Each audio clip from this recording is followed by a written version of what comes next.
வணக்கம். ஆகாஷ்வாணி புதுச்சேரி செய்திச் சுருக்கம் வாசிப்பவர் ஆதவன். பல்வேறு பொருட்கள் மீதான சரக்கு மற்றும் சேவை வரியை மத்திய அரசு குறைத்துள்ளது. பின்னர் செய்தியாளர்களிடம் பேசிய மத்திய நிதியமைச்சர் திருமதி நிர்மலா சீதாராமன், சரக்கு மற்றும் சேவை வரி 5 மற்றும் 18 என்கிற 2 அடுக்கு வரி விகிதங்களாக மாற்றியமைக்கப்பட்டுள்ளதாகவும், சாதாரண மற்றும் நடுத்தர மக்கள் பயன்படுத்தும் பொருட்கள் மீதான வரி முன்னதாக விதிக்கப்பட்ட 18 மற்றும் 12% தற்போது 5% குறைக்கப்பட்டுள்ளதாகவும் தெரிவித்தார். சப்பாத்தி உள்ளிட்ட அனைத்து வகை இந்திய ரொட்டிகள், கொண்டக்கடலை, பன்னீர் உள்ளிட்டவற்றிற்கு வரியிலிருந்து விலக்கு அளிக்கப்பட்டுள்ளதாகவும் திருமதி நிர்மலா சீதாராமன் கூறினார்.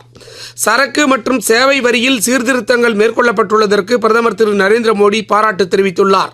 சரக்கு மற்றும் சேவை வரி விகிதங்கள் குறைப்பு மூலம் சாதாரண மக்கள், விவசாயிகள், சிறு குறு மற்றும் நடுத்தர தொழில்துறையினர், நடுத்தர வகுப்பினர் மற்றும் இளைஞர்கள் பயனடைவார்கள் என்று சமூக வலைதள பதிவில் பிரதமர் திரு மோடி குறிப்பிட்டுள்ளார்.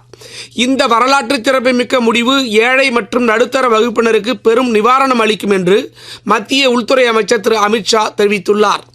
கல்வி, வேளாண்மை, மருத்துவம், அடிப்படை தேவைகள் என்று அனைத்து வகையிலும் நாட்டு மக்களின் நலனறிந்து வரி சீர்திருத்தத்தை மத்திய அரசு மேற்கொண்டுள்ளதாகவும் மத்திய அமைச்சர் டாக்டர் எல். முருகன் கூறியுள்ளார்.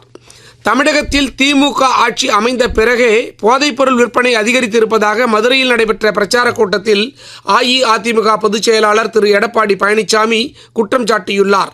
யுக்ரைன் பிரதமர் திரு விளாடிமிர் ஜெலன்ஸ்கி மாஸ்கோ வந்தால் அவரை சந்தித்து பேச தயாராக இருப்பதாக ரஷ்ய அதிபர் திரு விளாடிமிர் புட்டின் கூறியுள்ளார். 23 வயதுக்கு உட்பட்டோருக்கான ஆசிய கோப்பை கால்பந்து தகுதிச் சுற்று ஆட்டத்தில் இந்தியா 2-0 என்ற கோல் கணக்கில் பஹ்ரைனை வென்றது. இத்துடன் இந்த செய்திச் சுருக்கம் நிறைவு பெறுகிறது.